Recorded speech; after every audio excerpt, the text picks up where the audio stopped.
Oh, hey, g'day, hey, Joey here. Back to Mel Bay's modern guitar method. This is the grade three book, and this is part 17 of me going through the book. And I've had some people let me know that they've sort of been watching and appreciating it. So thank you to those who have given me that positive feedback. So someone recently had a question about it followed on from the triads, or a triad exercise I did a couple of weeks back.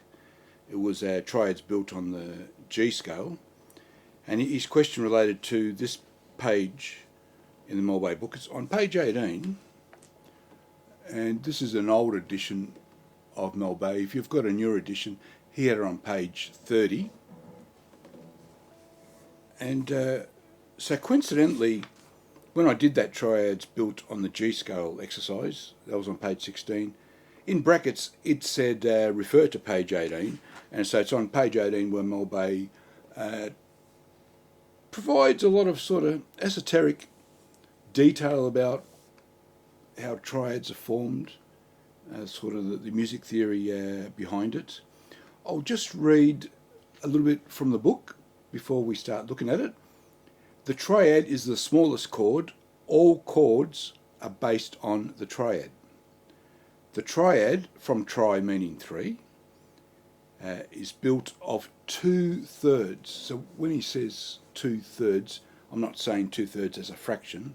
I'm saying 2/3. I'll explain what that means. That's a crucial point that does warrant some explanation. Placed over each other, yeah. So it's a layering of 2/3. Triads may be built on each degree of the major and minor scale. So grab any major or minor scale, and when he says each degree, he means each note that makes up the major or minor scale. I'll be talking mainly about C major, or I will be talking about C major today. So C major consists of the 7 notes.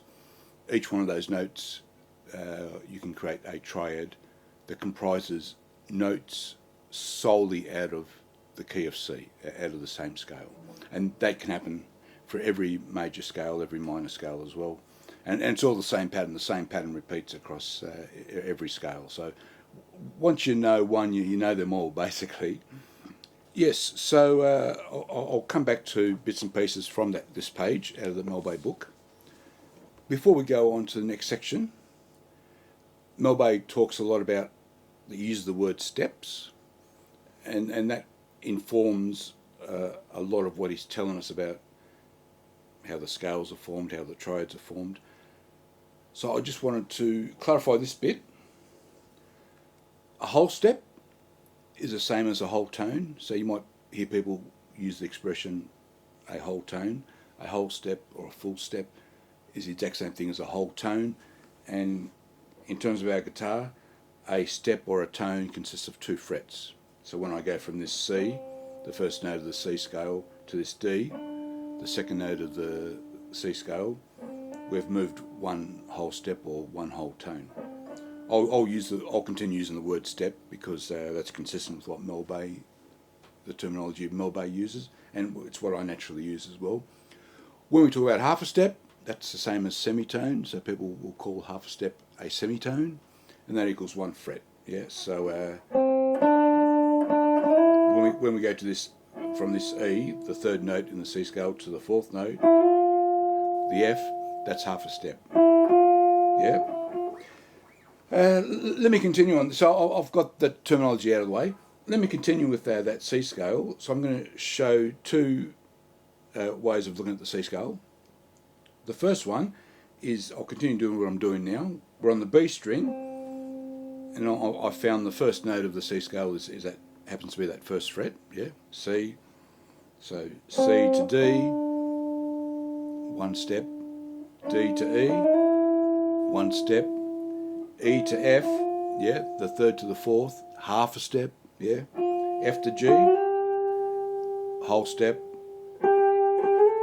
G to A, whole step. A to B, whole step. And then finally B to C, the octave, half a step, yeah? And all the major scales are created exactly with that sequence of intervals, yeah? Step, step, half step, step, step, step, half step. The exact same pattern.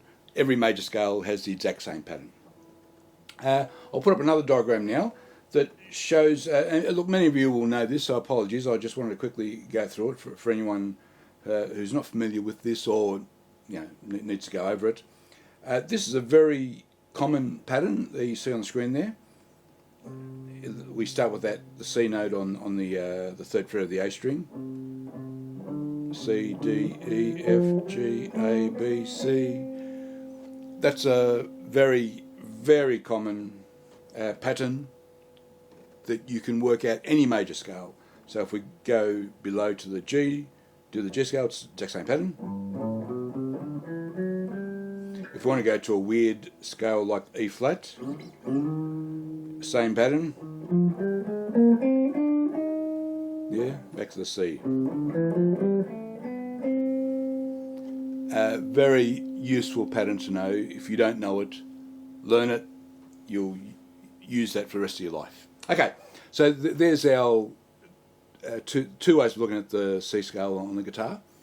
Now, the next bit is Melbe shows us the triads in the key of C. So I've got that up, and we're starting here. And remember, he said all the triads are formed as a layering of 2/3. So what do you mean there? So if we take the C note as our first note of the scale, and we count 1, 2, 3, the E is the third. So when we do the C major chord, as we're doing here, the first third is the E. And then if we count from E being the 1, E, F, G, G becomes the second third. So they're the layering of the 2/3. C, E, G, 2/3. The 1, the 3rd, the 5th. So another way I look at it is, and this goes for every triad we're about to do, any triad you do in any scale, any major scale, and it probably works in the minor scale as well, you start with the note. We're starting with the tonic here, the C note. Skip a note, add the next one, E. Skip a note, add the next one, G. 1, 3, 5. So then we go to the D. Here's our D note. Skip a note, and we've got F. Skip a note, we've got the A, and we create a D minor. So the second chord of the second note of every major scale is always a minor chord. Yeah. So D minor. Go to the next one. The third is E. Skip a note, we get G. Skip a note, we get the B. E minor. We'll go to the fourth note, which is the F. Skip a note, we get the A. Skip a note, we get the C. And that's an F major. The fourth is always a major chord. Go to the next one, G. Skip a note, get a B. Skip a note, get a D. Yeah. Next one is A, the 6th. Skip a note, we get a C. Skip a note, we get an E. Next one's a B note, the 7th. Skip a note, we get the D. Skip a note, we get the F. And it's a B sort of B diminished. See how it sounds a tiny bit discordant? Yeah, that's our funny 7th triad. The 7th is always a bit unusual. And then we get back to the octave. Yeah, C, E, G. And that's how all the triads are created. Start with your note, skip a note, add the next one, skip a note, add the next one. Exact same pattern every single time, yeah? So that's how all our triads from the C scale are created, but you can create the exact same triads from every scale. Exactly the same way.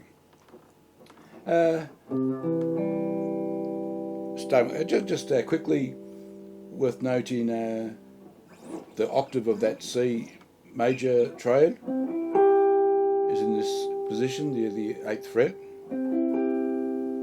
and then the octave of that is way up here on the, what was that, the 17th fret. Hard to get both fingers there. And that's an octave of this position. Yeah, C, E, G. Yeah, okay. All right, let's move on. So now Mel Bay has a funny section. Oh, not a funny section. He continues this theme of describing the amount of steps between things. So you'll notice on that previous diagram we were showing all the triads of the C scale. What Mel Bay explains there is that there's a full 2 steps between the first and the third, but then 1.5 steps between the third and the fifth. Yeah, that's what he's explaining there.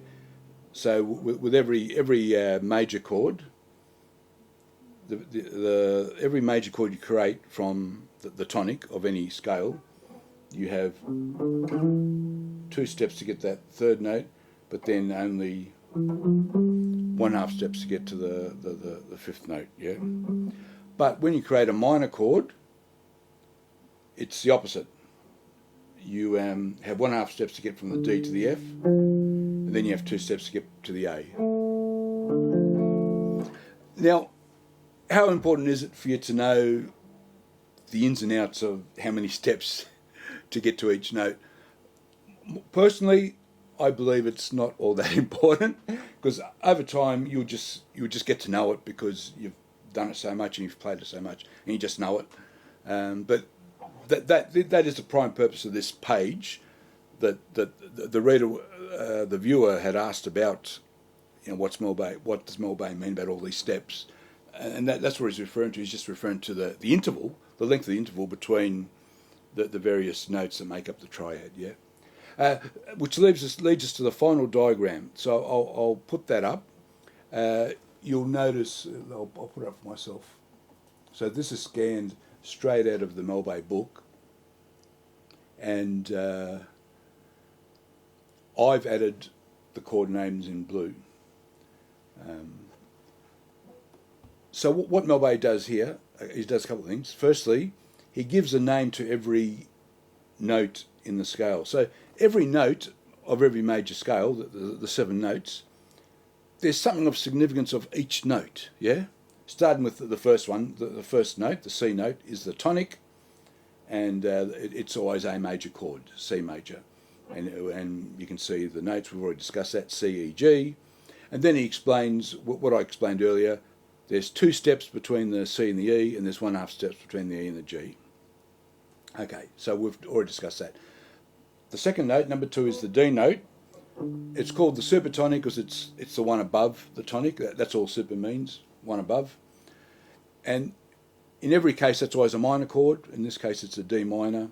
And as we said earlier, in creating that triad, there's 1.5 steps from the D to F, and then 2 steps from the F to the A. Yeah. The third note is the E note, is the mediant. It has that name because the C major chord is the number 1 chord of that scale, and the E note is the middle note of that chord. Yeah, C, E, G. E is the mediant. That's what the mediant means. It's the middle note of that C major chord, the most important chord in the scale, the C scale. Let me jump firstly to the 5th note here. The 5th is, where are we? The G note, the 5th. The 5th note is always considered the second most important note of the scale, and that's why it's called the dominant. And we know the proof of that intuitively a couple of ways. For instance, if you're looking for an alternate bass, say you're doing a C chord there, you immediately are drawn to the 5th, the G note, yeah?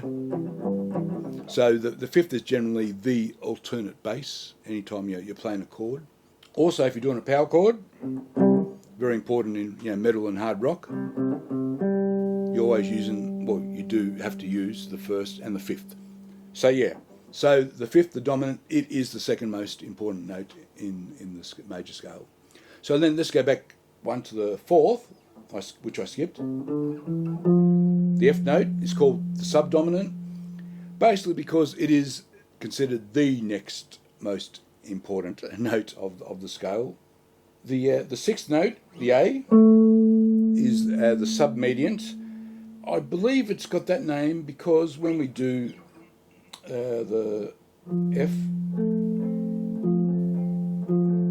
the F is the only other major chord in the scale that has the tonic.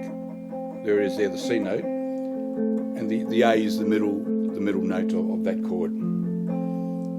So I think that's why it's called the submediant. I can't remember exactly why. And then finally, when we get to the B note, you're half a step away from the tonic, so it's called the leading tone. Yeah, and once again, that table shows each of the chords, each triad, the name of each triad that you would create out of that scale, shows you the notes, and then shows you the amount of steps in between those three notes. Yeah, which you don't really need to know off by heart. Once you know the triads, know how to make them, and really over time you will learn where they are all over the board, the fingerboard, and you'll remember that for the rest of your life. Look, I might leave it there. Hopefully that's helped some people. Thanks for watching. I'll see you next time. Bye bye.